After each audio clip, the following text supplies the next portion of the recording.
The rain fell hard that December night as Tasha Robinson pressed her children closer to her body, trying to shield them from the cold.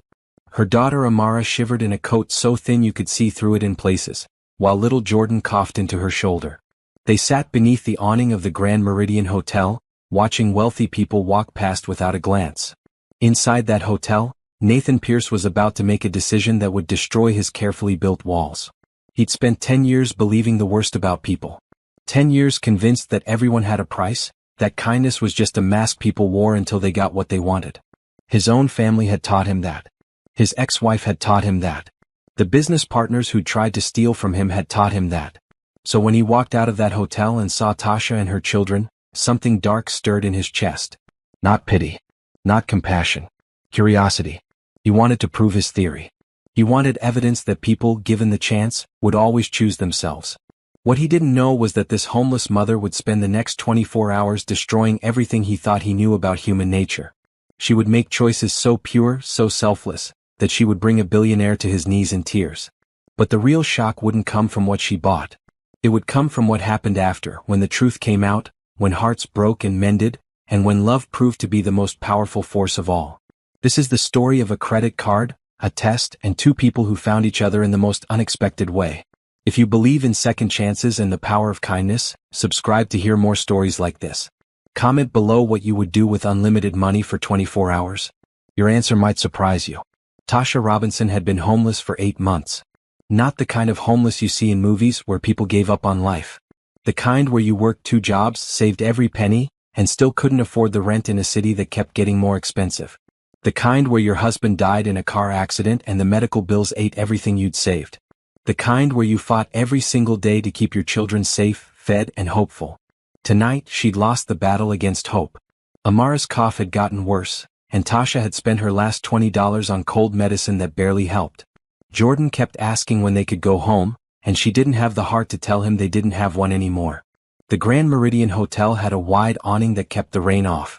Security usually chased homeless people away, but tonight the guard was new and hadn't noticed them yet. Tasha held her children close and tried to remember what warmth felt like. Nathan Pierce walked out of the hotel at exactly 9:47 p.m. He just closed a deal worth $40 million and he felt nothing. No joy, no satisfaction. Just emptiness. He pulled his coat tighter against the rain and that's when he saw them. The little girl looked up at him with eyes too old for her face. She smiled anyway like she still believed in goodness. Something about that smile cracked something inside him. "Excuse me," he said, stopping in front of them. Tasha immediately stood, pulling her children behind her. She'd learned to be cautious. "We're leaving." "I'm sorry." "No, wait." Nathan reached into his wallet and pulled out a black credit card. Not just any credit card. The kind with no limit, the kind that only a handful of people in the world possessed. "I want you to have this." Tasha stared at him. "I don't understand." "Take it. Use it for 24 hours. Buy whatever you need." He held it out. Years of pride made Tasha want to refuse. But then Jordan coughed again and Amara's shivering got worse, and she thought about the kindness her mother had always taught her to accept when it was offered. She thought about how refusing help wasn't strength, it was just another form of pride. "Thank you," she whispered, taking the card with shaking hands. "Thank you so much. I'll pay you back, I promise." Nathan almost told her about the test, about the cameras that would track every purchase, about how he'd know exactly what kind of person she really was. But something stopped him. Maybe it was the genuine gratitude in her eyes. Maybe it was the way she immediately turned to her children and said, "We're going to be okay now." 24 hours, he repeated. "The card will stop working after that. Use it well." He walked away into the rain, pulling out his phone to call Brian, his assistant. "It's done. Start monitoring all transactions. I want to know every single thing she buys." Behind him, Tasha held the card like it was made of glass. Amara tugged on her sleeve. "Mama, what is it?" "It's hope, baby. It's hope." The first thing Tasha did was walk 3 blocks to an all-night pharmacy. The card worked. She bought real medicine, the kind the doctor had recommended but she couldn't afford. She bought vitamins. She bought bandages for Jordan's scraped knee that she'd been treating with nothing but prayers. Total spent, $67.43. In his car, Nathan's phone buzzed with the notification. He frowned. That was it? Just medicine? "Give her time," Brian said from the driver's seat. "She's probably figuring out how to maximize the card." She'll hit the designer stores soon. But she didn't. The second purchase came 20 minutes later. A budget motel room for the night. $89 including tax. The third purchase was at a fast food restaurant. Kids' meals for two. $12.67. Nathan stared at his phone in disbelief. What is she doing? In the motel room, Tasha gave her children hot baths and the first real meal they'd had in days. She watched them eat and felt tears running down her face. When they were asleep in the clean bed, she sat by the window and looked at the credit card. She could buy so much. Clothes, a car, furniture for an apartment she didn't have. But that's not who she was. That's not who her mother raised her to be. She thought about the other families at the shelter where they'd been staying. Mrs. Patterson with her 3 kids about to be evicted. Old Mr. Johnson who needed medicine for his diabetes but kept choosing food instead. Little Blessed who had no winter coat at all. Tasha pulled out her phone and started making a list. Not of things she wanted. Of people she could help. By midnight, Nathan had received 47 transaction notifications. Not one of them was for Tasha herself. She'd paid 2 months' rent for the Patterson family, $2,400. She'd bought Mr. Johnson 3 months of diabetes medication, $890. She'd purchased winter coats for every child at the Mercy Street shelter, $1,200. This doesn't make sense, Nathan muttered. She's homeless. Why isn't she helping herself? Brian looked at the list. Maybe she is helping herself. Just not the way you expected. At 2 a.m., Tasha finally fell asleep with the card on the nightstand beside her. She'd spent $8,000 of a billionaire's money, and she hadn't bought herself anything except medicine for her children. Nathan didn't sleep at all that night. He sat in his penthouse watching the transaction list grow, and for the first time in 10 years he wondered if maybe, just maybe, he'd been wrong about people. The real test was just beginning. Tasha woke up at 6 a.m. to Amara's gentle shaking. Mama, Jordan's not coughing anymore. She sat up and touched her son's forehead. The fever had broken. The medicine had worked. She felt a rush of gratitude so strong it made her chest hurt. The credit card sat on the nightstand and she had 18 hours left. After getting the children dressed in their cleanest clothes, Tasha made a decision. She would use this gift the way it was meant to be used. To spread kindness. To create hope. To help people the way she wished someone had helped her before things got so bad. First stop was a thrift store that opened early. Tasha bought warm, clean clothes for her children. Amara got 2 sweaters, jeans, and a red winter coat that made her eyes light up. Jordan got pants that actually fit, shirts without holes, and a blue jacket with a hood. Total cost, $87. Can we get you something too, Mama? Amara asked. Tasha shook her head. I'm fine, baby. Mama's just happy you're warm. But that was a lie. Her own coat had a broken zipper and her shoes had holes in the soles. Still, seeing her children warm and dry mattered more than her own comfort. In his office, Nathan watched the notification come through. $87 at a thrift store. Not even a regular store. A thrift store. She's buying clothes for the kids, Brian said, reading the details that came through from the card company. Nothing for herself. That makes 9 hours and she still hasn't bought herself anything meaningful, Nathan said quietly. He felt something uncomfortable stirring in his chest. Something that felt like shame. Tasha's next stop was a grocery store. She filled a cart with food, real food, fruits and vegetables and bread and milk and eggs. But she didn't take it to the motel. She took it to Mercy Street Shelter. Tasha, said the shelter manager, a kind woman named Ruth. What's all this? I got some help, Tasha explained. I wanted to share it. She spent the next 3 hours cooking breakfast for 40 people. Scrambled eggs, toast, fruit salad, hot coffee. She served it with a smile, and people cried because it had been so long since anyone had given them a hot breakfast made with care. Cost, $340. Nathan's phone buzzed. He read the transaction and then the location. She's at a homeless shelter. Cooking for people. Sir, I think we need to reconsider this experiment, Brian said carefully. I don't think this woman is what you thought she'd be. It's only been 9 hours. People can fake kindness for 9 hours. But Nathan's voice lacked conviction. He'd never met anyone who would fake kindness by cooking breakfast at a homeless shelter. After breakfast, Tasha took her children to the public library. It was warm there and free and the librarian knew them by name. Amara loved the picture books, and Jordan liked the puppets they kept in the children's section. Mrs. Robinson, the librarian said, there's a book fair happening next week. For underprivileged children. But we need funding for books. Tasha thought about the card in her purse. How much do you need? We're hoping to raise $2,000 to buy 200 books. I'd like to donate that, Tasha said. All of it. The librarian's eyes filled with tears. But I thought. I came into some help, Tasha said simply. And I want children to have books.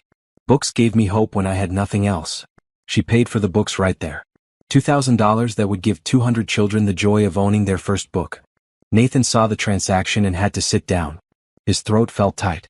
He'd spent millions on things he didn't need, and this homeless woman was buying books for children she'd never meet. At noon, Tasha got a call from Ruth at the shelter. Tasha, Mrs. Patterson just got an eviction notice. She has to be out by tomorrow. She's got nowhere to go with those 3 kids. Tasha had known the Patterson family for 2 months. The kids were good kids. Their mother worked hard. They just couldn't catch a break. How much does she owe? Tasha asked. 3 months' rent. $3,600. Tasha didn't hesitate. I'll cover it. And I'll pay for next month too. Give her a cushion. She paid $4,800 to keep a family in their home. By 2 p.m., Tasha had spent $15,000 of Nathan's money. She'd bought medicine, clothes for children, food for the hungry, books for readers, and housing security for a struggling family. She'd purchased hope in a dozen different forms. And she still hadn't bought herself anything beyond medicine for her children. Nathan sat in his office staring at the transaction list and felt something he hadn't felt in years. He felt small. He felt humbled. He felt wrong. I need to meet her, he said suddenly. Not as the person who gave her the card. Just as someone who happens to be there. Sir, that's not part of the experiment. Forget the experiment. Nathan stood up and grabbed his coat. I need to see who this woman really is. He had 14 hours to find out, and already he suspected she was going to change his life forever. Nathan found Tasha at Riverside Park at 3 p.m. She was sitting on a bench watching Amara and Jordan play on the swings. The park was nearly empty because of the cold, but the children didn't seem to mind. They were wearing their new coats and laughing, and Tasha was watching them like they were the most precious things in the world. Nathan sat down on the other end of the bench, pretending to just be another person enjoying the park. Up close, he could see the tiredness in Tasha's face, the way her coat didn't quite close because the zipper was broken. Her shoes were worn through at the toes. Beautiful kids, he said. Tasha smiled, that same radiant smile that seemed to light up her whole face. Thank you. They're my whole world. I'm Nathan, he said, offering his hand and hoping she wouldn't recognize him from last night. It had been dark and raining and he'd been wearing a hat. Tasha. She shook his hand. Her grip was firm despite the cold. This is Amara and Jordan. They sat in comfortable silence for a moment, watching the children play. Then Tasha's phone rang. She listened, her face growing serious, and then said, I'll be right there. I'm sorry, she said to Nathan. There's an emergency at the shelter. I need to go. Can I help? The words came out before Nathan could think about them. Tasha looked at him, really looked at him, and something in her expression softened. You're kind to offer. Come along if you want. At the shelter, they found Ruth trying to comfort an elderly man who was crying. This was Mr. Johnson, the diabetic man Tasha had bought medicine for earlier. What's wrong? Tasha asked. It's his daughter, Ruth explained quietly. She needs surgery. $5,000 they don't have. Without it, she could lose her leg. Mr. Johnson looked up with red eyes. I can't lose her. She's all I have left. Tasha didn't hesitate. She pulled out the credit card. Where do I send the payment? Tasha, no, Mr. Johnson said. You already helped me. This is too much. It's not too much if it saves your daughter's leg, Tasha said firmly. Please. Let me help. She called the hospital right there and paid the $5,000 over the phone. Nathan watched all of this from the corner of the room, his heart pounding. This woman who had nothing was giving away thousands of dollars like it meant nothing. Like people mattered more than money. After Mr. Johnson left to go to the hospital, Tasha turned and seemed surprised that Nathan was still there. I'm sorry you had to see that. It's been an unusual day. How so? Nathan asked, genuinely curious. I received help from a stranger, Tasha said. And I'm trying to use it to help others. My mama always said that kindness is meant to be passed along, not hoarded. Your mother sounds wise. She was. She died 3 years ago. Tasha's voice got soft. She always told me that no matter how little you have, you can always give something. A smile, a kind word, a helping hand. She lived that way every day of her life. Nathan felt his throat tighten. And you're living that way too. I'm trying. Tasha looked at her children, who were coloring at a table with some other kids. I want Amara and Jordan to grow up knowing that kindness matters. That people matter. That love and hope are more valuable than any amount of money. Even when you have nothing? Especially when you have nothing, Tasha said. Because then you know what it really means to receive help. And you want to give that feeling to others. Nathan had to look away. He felt tears burning behind his eyes, and he couldn't remember the last time he'd cried. Over the next 4 hours, Nathan followed Tasha as she continued her mission of kindness. She paid for a young mother's car repair so she could get to her job, $800. She bought groceries for 5 families, $600. She paid the electric bill for the shelter so they wouldn't lose power, $1,200. Every transaction was for someone else. Every choice was about helping another person. At 7 p.m., they sat in a small diner where Tasha bought dinner for her children. Grilled cheese and tomato soup. Simple food, but the kids ate it like it was a feast. Can I ask you something? Nathan said. Sure. The person who gave you this help. Did they tell you how to use it? Tasha shook her head. They just said to use it well. So I am. But you haven't bought anything for yourself. I have everything I need, Tasha said, gesturing to her children. I have them. They're healthy now. They're warm. They're fed. What else could I possibly need? Nathan couldn't answer. He couldn't speak at all.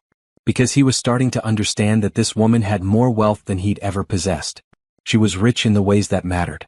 I should go, he said, standing up. Thank you for letting me spend the day with you. Thank you for caring, Tasha said.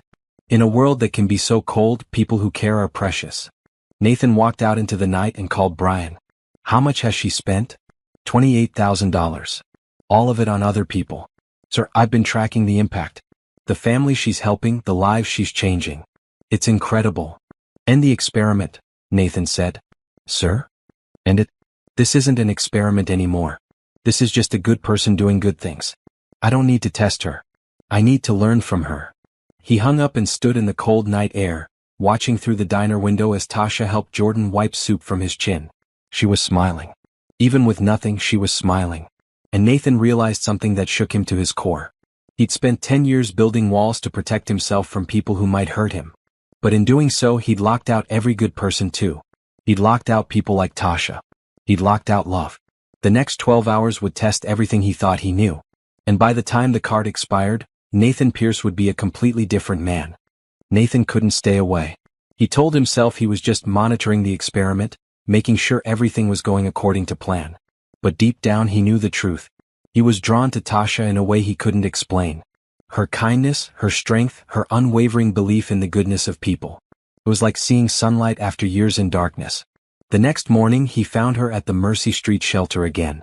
She was teaching a group of children how to read, sitting on the floor in her worn jeans and faded green sweater, pointing at words in a picture book. Sound it out, she encouraged a little boy who was struggling. You can do it. Cece Cat, the boy said slowly. Perfect, Tasha beamed.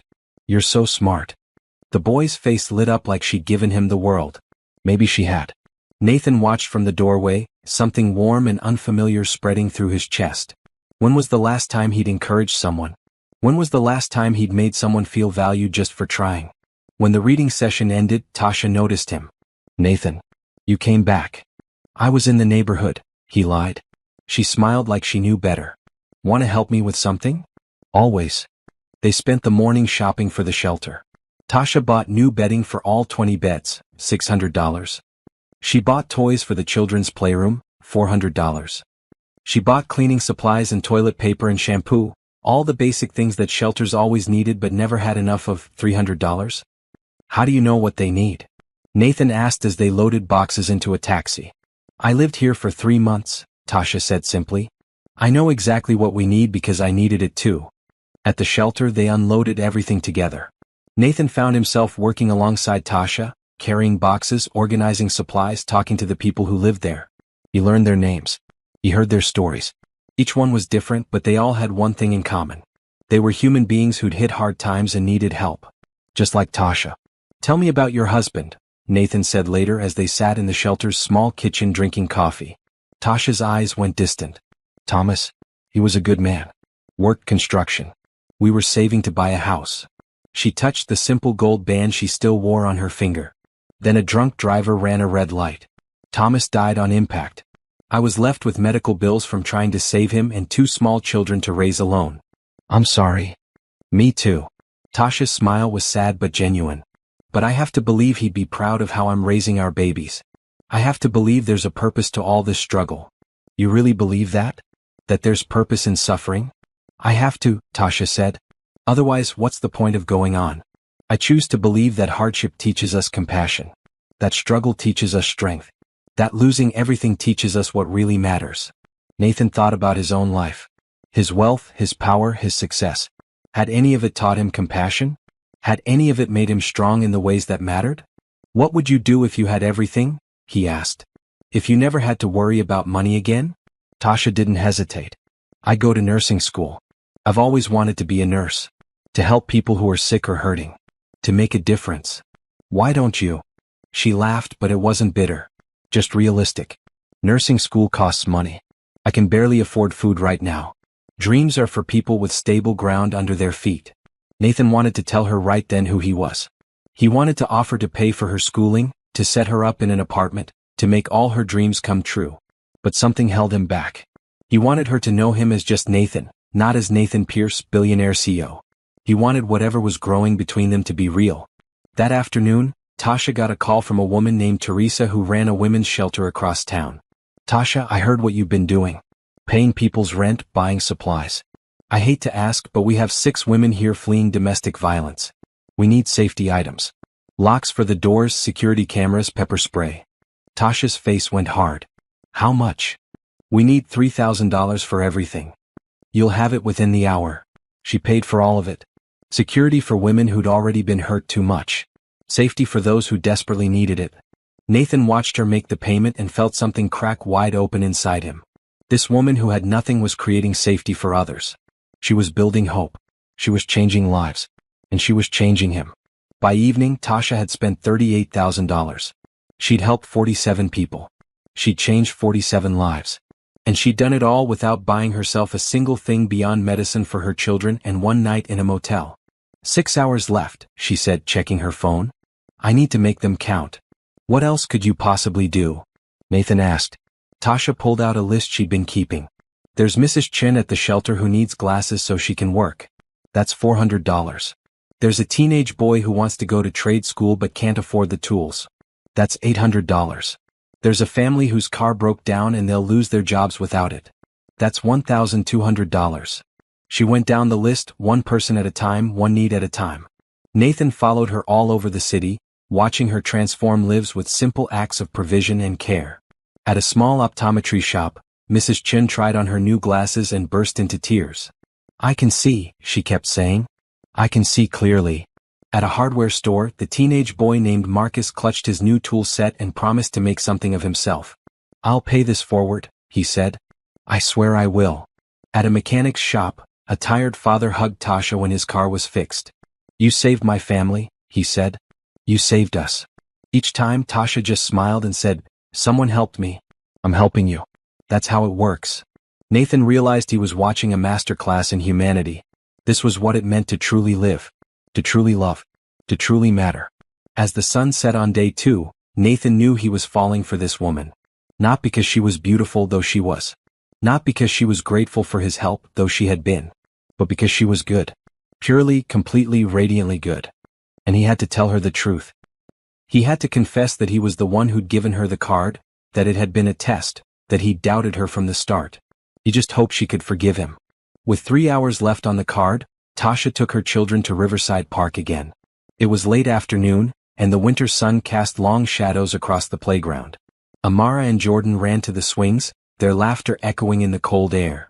Nathan was already there, sitting on the same bench where they'd first talked. He'd been waiting for her, knowing somehow that she'd come back to this place. You're here again, Tasha said, sitting down beside him. There was something comfortable about his presence now, like she'd known him longer than just 2 days.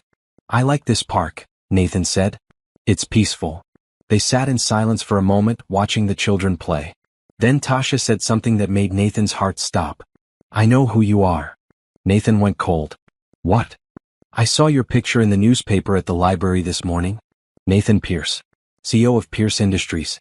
The man who gave me his credit card. She turned to look at him and there was no anger in her eyes. Just a quiet sadness. Why didn't you tell me? Nathan couldn't speak for a moment. His carefully planned confession evaporated. I wanted you to know me as just me. Not as the billionaire. Not as the CEO. But that's who you are. No. Nathan shook his head. That's what I do. It's not who I am.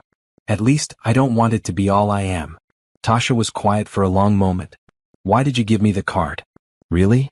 This was it. The moment of truth. Nathan could lie, but Tasha deserved better than that. She deserved the truth no matter how ugly it made him look. It was a test, he said quietly. I wanted to prove that people are selfish. That given unlimited money, they'd spend it on themselves. I've been hurt too many times, betrayed too many times.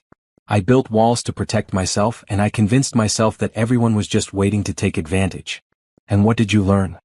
Nathan looked at her, really looked at her. That I was wrong. That you're the most selfless person I've ever met. That kindness is real. That hope is real. That I've been living in darkness because I was too afraid to look for the light. Tasha's eyes filled with tears. You tested me. You watched me struggle and thought I'd fail. I know. I'm sorry. I'm so deeply sorry. Why are you telling me this now? Because I can't lie to you anymore. Because you deserve the truth. Because... Nathan took a deep breath. Because I'm falling in love with you, and I can't build something real on a foundation of deception. Tasha stood up abruptly. I need to go. Tasha, please. You gave me help and I'm grateful. I really am. But you gave it as a test. You gave it expecting me to fail. That's not kindness. That's manipulation. She called to her children. Amara, Jordan, time to go. Can we talk about this? Nathan stood too desperate. Please just let me explain. You just did explain. You thought the worst of me. Of everyone. And maybe you had reasons, but that doesn't make it right. Tasha's voice was gentle but firm. I have an hour and a half left on your card. I'm going to use it to help more people because that's who I am. Not because I'm trying to pass a test or prove something to you. But because kindness is the right thing to do whether anyone's watching or not. She walked away with her children, and Nathan stood there feeling like his heart was being torn from his chest. Brian pulled up in the car moments later. Sir, I saw everything. I'm sorry. I ruined it, Nathan said, getting in the car. I finally met someone real, someone good, and I ruined it with my cynicism and my stupid test. What are you going to do? I don't know. But even as he said it, Nathan was watching the transaction notifications on his phone. Tasha was still helping people. Even hurt and angry, she was still spreading kindness. She paid for winter coats at a homeless outreach center, $900. She bought school supplies for low-income students, $600. She donated to a food bank, $2,000.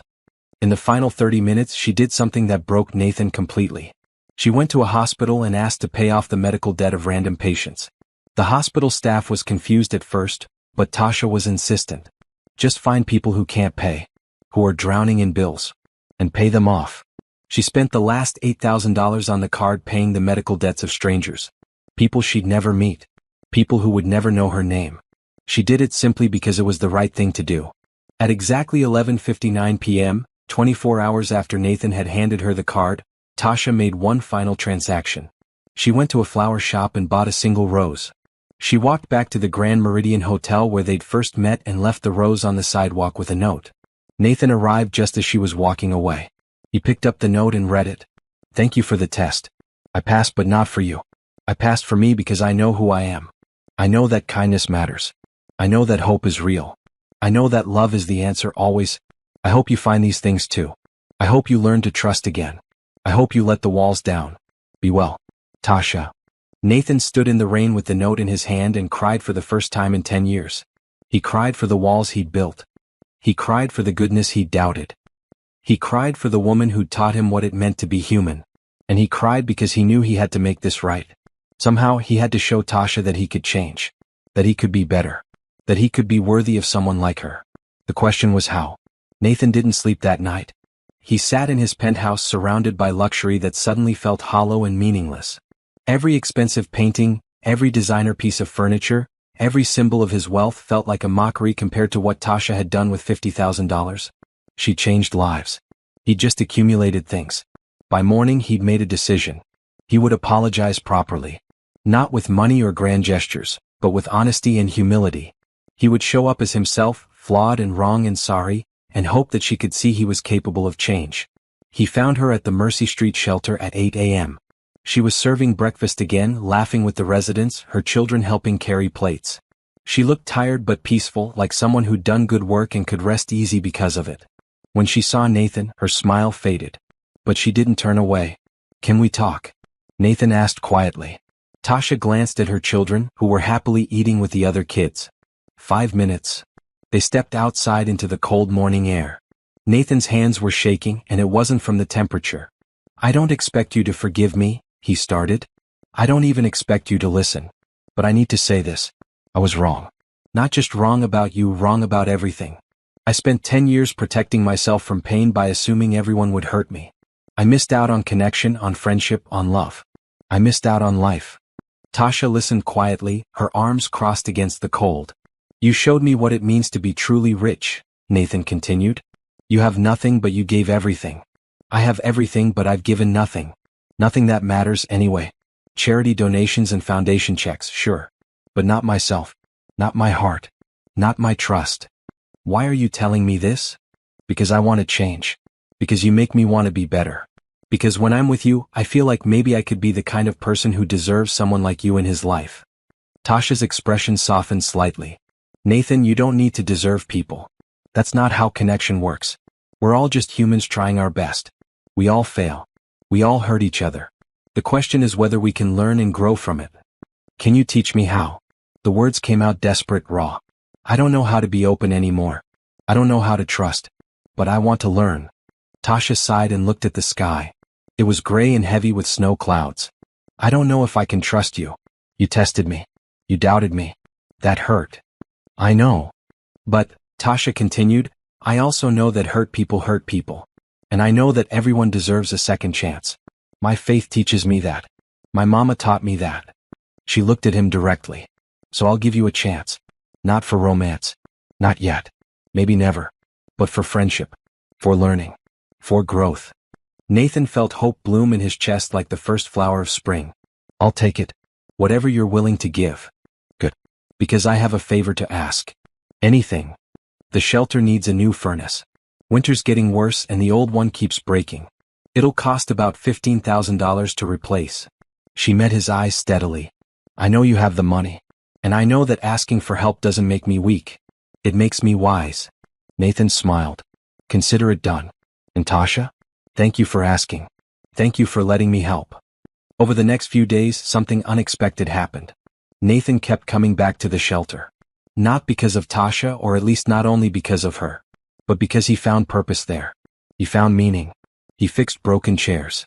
He read stories to children. He listened to people's stories and realized that everyone had value, everyone had something to teach him.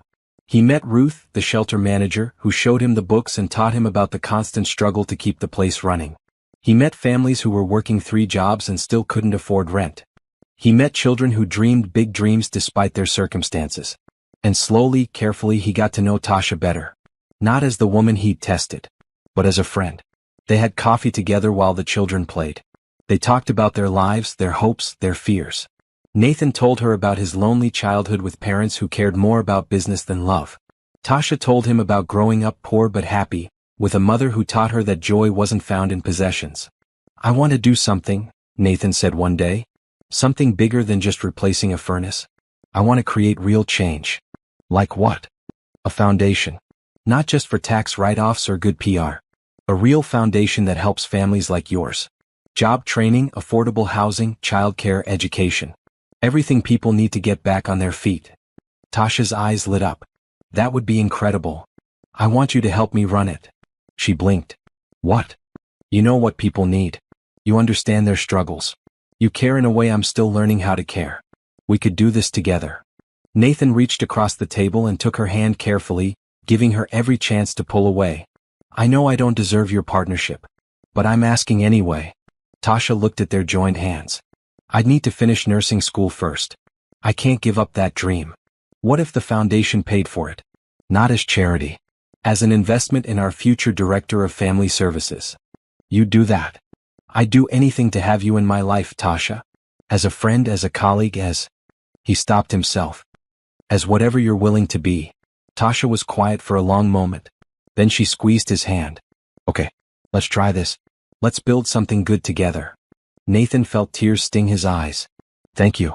You won't regret this. I better not, Tasha said, but she was smiling. What would you do if you received a second chance from someone you'd wronged? Subscribe and comment your thoughts. Sometimes the people we hurt the most teach us how to love the best. That night, Nathan went home and started making calls. He talked to lawyers about setting up a foundation.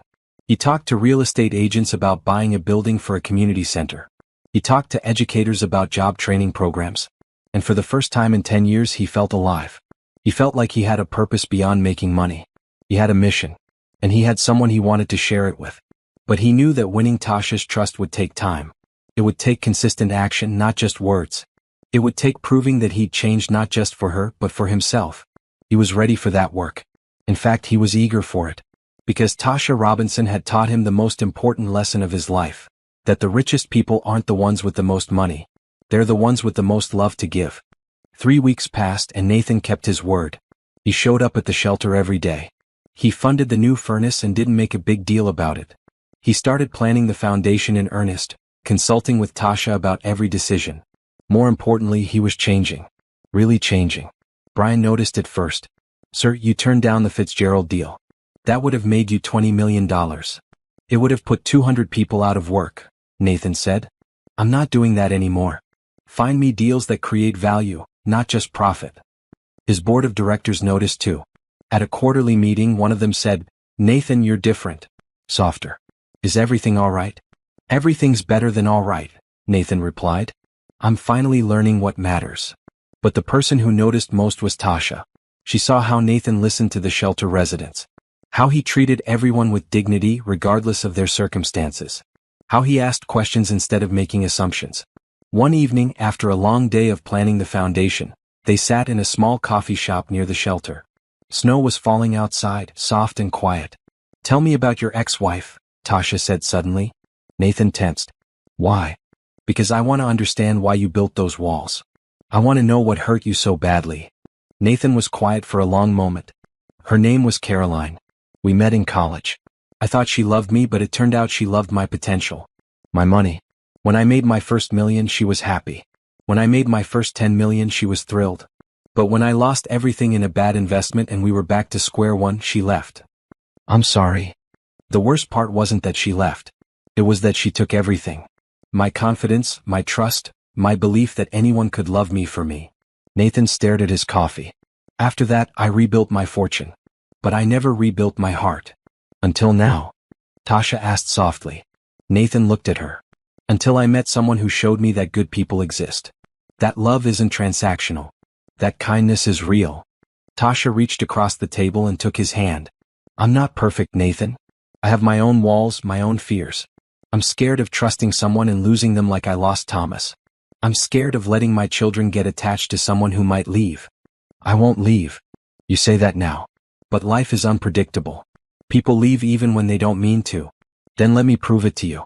Give me time to show you that I'm here for the long term. Not just for you, but for Amara and Jordan too. For the foundation. For all of it.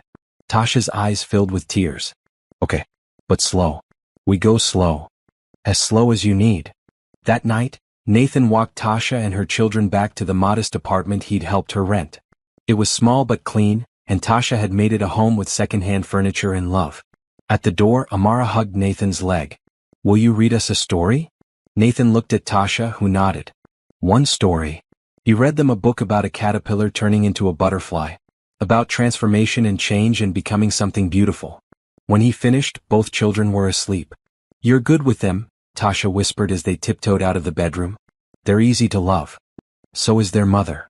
Nathan froze. He turned to look at Tasha, and the expression on her face took his breath away. It was open, vulnerable, hopeful. Tasha, he whispered. I'm not ready yet, she said quickly. But I'm getting there. You're showing me every day that you're genuine. That you've changed. That you care. I do care. More than I've cared about anything in years. Then keep showing me. Keep being patient. Keep being kind. And maybe one day soon we'll see where this goes. Nathan nodded. I can do that. I will do that. He left that night feeling lighter than air. The apartment he returned to was empty and cold, but his heart was full. Over the next month, their relationship deepened. Nathan enrolled Tasha in nursing school and celebrated with her when she aced her first exam. He took Amara and Jordan to the park every Saturday. He showed up for family dinners and helped with homework. He met Tasha's friends from the shelter and listened to their stories. He funded medical care for those who needed it. He helped people find jobs and housing. He did it all without fanfare or publicity. He did it because it was right. And slowly, steadily, Tasha's walls came down. One night, as they were working late on foundation plans, Tasha looked up from her paperwork and said, "I forgive you." Nathan looked up, startled. "What?" "For the test. For doubting me. I forgive you completely." She smiled. "You were hurt and you were wrong, but you learned. You grew. That's all anyone can ask." Nathan felt tears fill his eyes.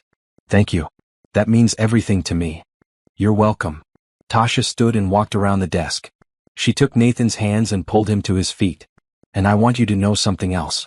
I'm falling for you too." "Tasha," Nathan breathed. "I fought it. I tried to protect myself. But you're kind and patient and real. You show up. You care. You've become one of my best friends." She stepped closer. "And I think I'm ready to see if we could be something more." Nathan cupped her face gently. "Are you sure? I don't want to rush you." "I'm sure." He kissed her then, soft and sweet and full of promise. It was a kiss that tasted like hope and second chances. Like healing and new beginnings. When they pulled apart, both were smiling. "I love you," Nathan whispered. "I think I've loved you since the moment you spent my money on other people instead of yourself."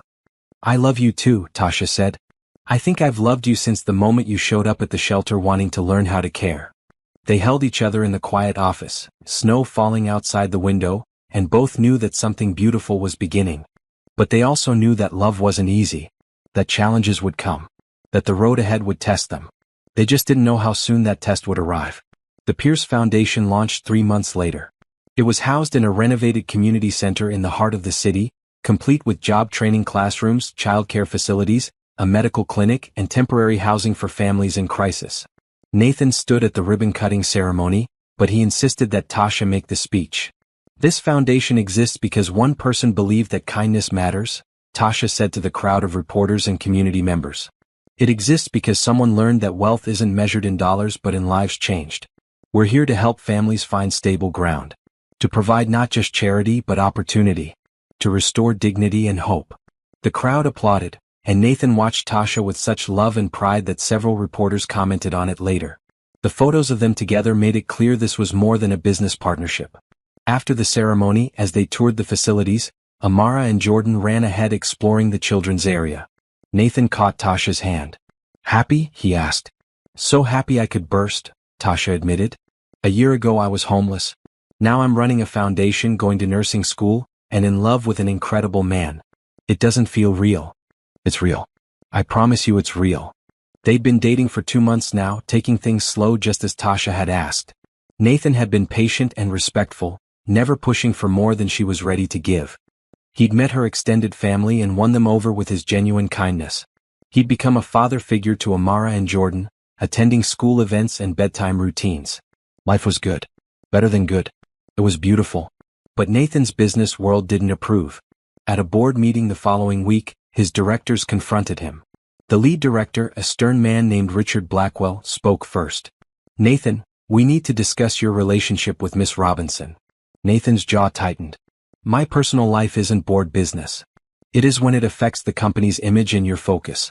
You've turned down 3 major deals in the past 2 months. You're spending company resources on this foundation. And you're involved with a woman who was homeless less than a year ago." "Watch your tone," Nathan said coldly. "Tasha Robinson is the director of our foundation and the woman I love. You will speak of her with respect." Another director, an older woman named Patricia, spoke up. "Nathan, we're not trying to be cruel. We're concerned. This relationship happened very quickly. Have you considered that she might be interested in your money?" Nathan stood up, fury radiating from him. "Tasha spent 24 hours with unlimited access to my money and didn't buy herself anything. She gave it all away to help others. She has more integrity in her little finger than this entire board combined." "Nathan, sit down," Richard said. "We're trying to help you see clearly. No, you're trying to protect your profit margins. You don't care about me or about the good we're doing. You care about quarterly reports." Nathan gathered his things. I'll make this simple. I'm in love with Tasha Robinson. I'm going to marry her if she'll have me. And I'm going to keep running this foundation. If that's a problem, you can find a new CEO. He walked out of the boardroom to stunned silence. That evening, he met Tasha at her apartment, still fuming. She took one look at his face and pulled him inside. What happened? He told her everything. About the board's concerns, their thinly veiled accusations, his ultimatum. Tasha was quiet for a long moment.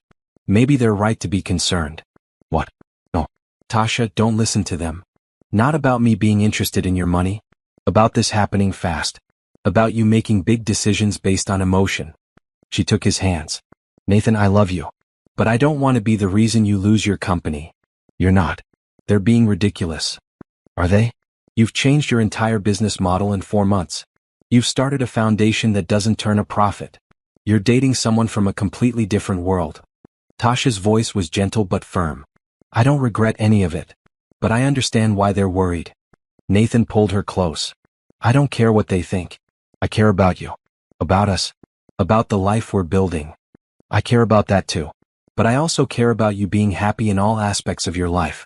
If you have to choose between the company and me, that's going to breed resentment eventually. I would never resent you. Maybe not now. But in 5 years? 10? Tasha looked up at him. I need you to be sure, Nathan. I need you to know that choosing me is choosing a different kind of life. Simpler. Less focused on wealth and status.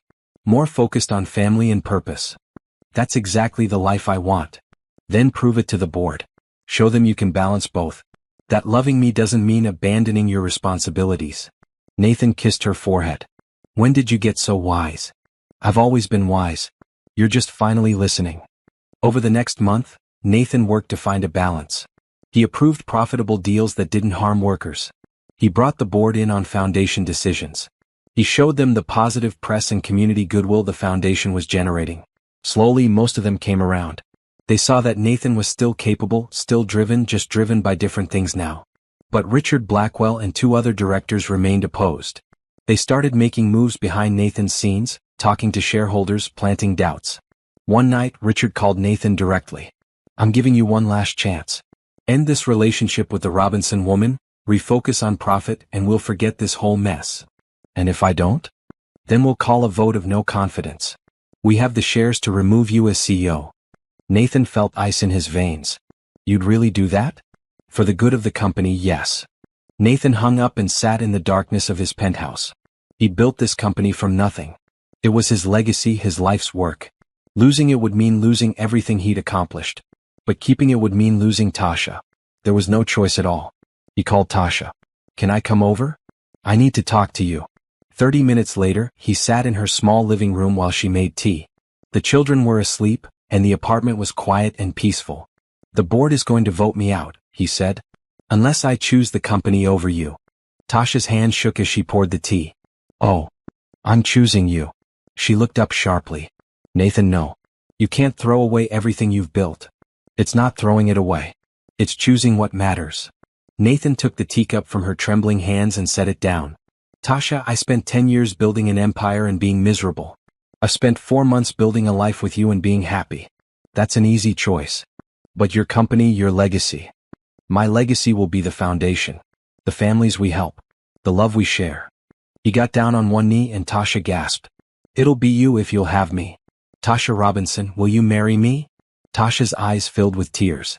I don't have a ring to give you in return. I don't need a ring. I need an answer. Yes, Tasha whispered. Yes, I'll marry you. But Nathan, we have to fight for your company too. We can't let them bully you out. How? We go to the shareholders directly. We show them what you've accomplished. We prove that profit and purpose can coexist. Tasha pulled him to his feet. You're not losing anything. We're winning everything. Together. Nathan kissed her, deep and passionate, pouring every ounce of love into it. When they pulled apart, both were smiling. Okay, he said. We fight. Together. The shareholder meeting was set for the following week. Nathan and Tasha spent every day preparing.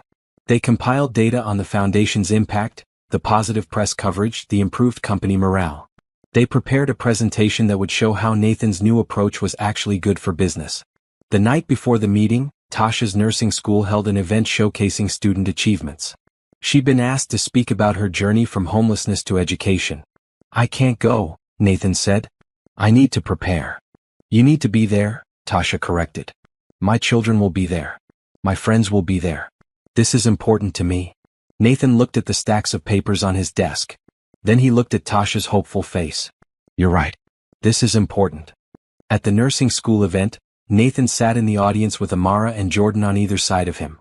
When Tasha took the stage in her blue nursing student scrubs, both children cheered. A year ago I had nothing, Tasha began. I was homeless, desperate, afraid. I didn't know how I'd feed my children or keep them safe. Then someone showed me kindness. Not just money, though that helped, but genuine care. Someone saw me as a person worth investing in. She glanced at Nathan and he felt his throat tighten. That kindness changed my life. It gave me the chance to pursue my dream of becoming a nurse. It gave my children stability and hope. It taught me that we're all connected, that helping each other isn't just nice, it's necessary. Tasha's voice grew stronger. I'm here tonight to tell you that education is power. That second chances matter. That no matter where you start, you can build a beautiful life if someone believes in you. The audience gave her a standing ovation. Nathan stood too, tears running down his face as Amara and Jordan clapped wildly for their mother. After the event, Tasha's professor approached them. Mrs. Robinson, you're at the top of your class. Have you thought about specializing? I want to work with homeless populations, Tasha said immediately. I want to bring healthcare to people who can't access it. We have a program for that. It's competitive, but I think you'd be perfect. As they drove home that night, Nathan felt a peace settle over him. Win or lose tomorrow, he had this. He had Tasha, Amara, Jordan. He had purpose and love and meaning. That was worth more than any company. The shareholder meeting started at 10 a.m. The conference room was packed with investors, board members, and media. Richard Blackwell presented first, arguing that Nathan had lost focus and was damaging the company's profitability. Then it was Nathan's turn. He stood at the front of the room with Tasha beside him. Together, they presented the foundation's impact. The families helped. The jobs created. The positive media coverage that had improved the company's public image. A year ago, I thought success was measured in profits alone, Nathan said. I was wrong. Success is measured in lives changed. In communities strengthened. In doing well by doing good. He clicked to a slide showing the company's numbers. Our profits are up 12% since launching the foundation. Employee satisfaction is at an all-time high. We've attracted top talent who want to work for a company with values. We've opened new markets through our community relationships. The shareholders murmured among themselves.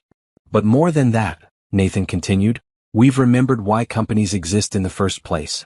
To serve people. To create value beyond just money. To build a better world. Tasha stepped forward. I stand here as proof of what happens when business leaders choose compassion. Nathan Pierce didn't just give me money. He gave me opportunity. And now I give back by running a foundation that's changing lives every single day. She clicked to another slide showing testimonials from families they'd helped. Success stories of people who'd gotten job training, found housing, rebuilt their lives. This is what business can be, Tasha said. Profitable and purposeful. Successful and compassionate. We don't have to choose. We can have both. When they finished, the room was silent. Then one shareholder started clapping. Then another. Soon the entire room was applauding. Richard Blackwell stood up, his face red. This is ridiculous. You're all being manipulated by a pretty story. No, said a shareholder named Gregory Thompson. We're being shown what responsible leadership looks like. I move that we not only keep Nathan Pierce as CEO, but that we formally adopt the foundation as part of our corporate mission. I second that motion, said another shareholder. The vote was overwhelming. 87% in favor of keeping Nathan and supporting the foundation. Richard Blackwell and his two allies resigned on the spot. They left the meeting in fury and Nathan felt only relief. After the meeting, shareholders came up to congratulate them. Several wanted to donate personally to the foundation. Others wanted to create similar programs at their own companies. In the elevator down, Tasha leaned against Nathan and laughed. We did it. You did it. That speech was perfect. We did it together. She kissed him. That's how we do everything from now on. Together.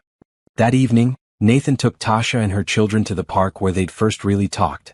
Snow was falling gently and the city lights made everything glow. Amara, Jordan, Nathan said, kneeling down to their level.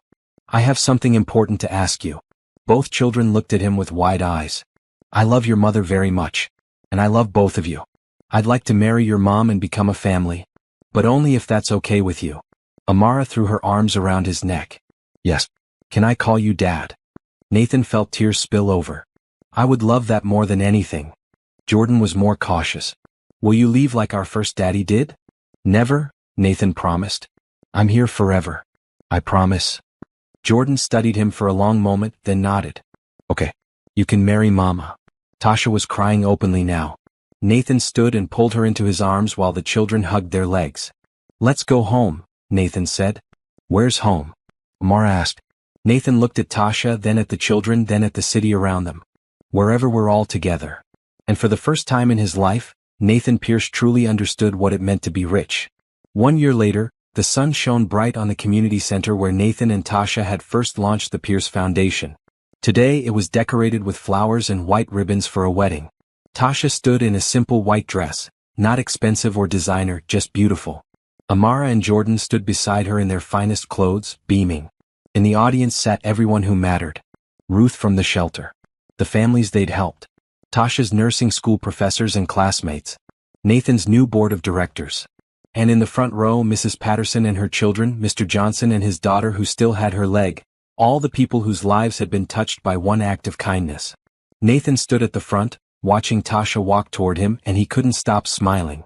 Brian, his best man, whispered, "You look happy, sir." "I'm happy. For the first time in my life, I truly am." The ceremony was simple. They'd written their own vows. "Tasha," Nathan said, his voice thick with emotion, "you taught me what it means to be human. You showed me that kindness is strength, that hope is real, that love is the most valuable thing we can give. I promise to spend every day trying to be worthy of you. I promise to be a good husband and a good father. I promise to always choose love." Tasha was crying but smiling too. "Nathan, you taught me that people can change. That walls can come down. That second chances are real. You've given me and my children a life I never dreamed possible. But more than that, you've given us yourself. Your time, your heart, your commitment to being better. I promise to love you through everything. I promise to build this life with you. I promise that kindness, hope, and love will always lead us." When the officiant pronounced them married, the entire room erupted in applause. Nathan kissed Tasha like she was the only person in the world because in that moment she was his entire world. At the reception, people shared stories. Ruth talked about how the foundation had helped 200 families in the past year. Tasha's professor announced that she'd graduated top of her class and been accepted into the specialized program for homeless healthcare. Mr. Johnson stood up, tears in his eyes. "A year ago I was ready to give up. I couldn't afford my medicine. I thought I'd lose my daughter. Then Tasha helped me and that help rippled out. My daughter got the surgery. She's walking again. She got a job. She helped her neighbor. That neighbor helped someone else. Kindness creates more kindness. That's what this couple has proven." Later, as Nathan and Tasha danced their first dance as husband and wife, she whispered, "Are you sure about this? About choosing this life?" "I've never been more sure of anything," Nathan replied. "You're my purpose. You and Amara and Jordan and all the lives we'll touch together. I love you. I love you too. Thank you for giving me a second chance. Thank you for taking it."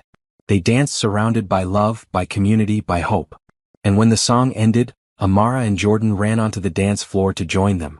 Nathan picked up both children and spun them around while Tasha laughed. This was family. This was home. This was everything. 6 months later, Tasha graduated from nursing school. She started working at a mobile clinic that served homeless populations, bringing healthcare to those who needed it most. Nathan continued running his company, but with a new focus on ethical business practices and community investment. The foundation expanded to 3 more cities. They helped thousands of families find stable housing, job training, healthcare, and hope. Nathan and Tasha bought a modest house with a big backyard where Amara and Jordan could play. They filled it with love and laughter and Friday night family dinners. One evening, 2 years after that rainy night outside the Grand Meridian Hotel, Nathan and Tasha stood on their porch watching their children play. "Do you ever think about that night?" Tasha asked. "When you gave me the card?" "Every day," Nathan admitted. "It was the best decision I ever made.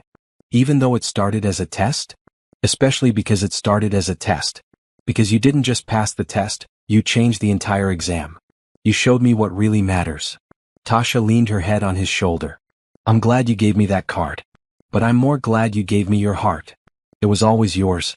From the moment you smiled at me on that rainy sidewalk. They stood together as the sun set, painting the sky in shades of gold and pink. Inside, their children laughed. Around them, their community thrived. Before them, their future stretched bright and full of possibility. Nathan Pierce had started as a billionaire who believed in nothing but money. He'd become a man who understood that true wealth was measured in love given and received. And lives changed. And hope restored. And Tasha Robinson had started as a homeless single mother with nothing but her children and her faith. She'd become a nurse, a foundation director, a wife, and proof that kindness always wins in the end. Together they'd built something beautiful. Not just a foundation or a family, but a legacy of love. The credit card had stopped working after 24 hours. But the kindness it sparked would last forever, rippling out in waves that would touch thousands of lives for generations to come. Because that's what happens when you choose love. When you choose hope. When you choose to believe in the goodness of people. You change the world. One act of kindness at a time.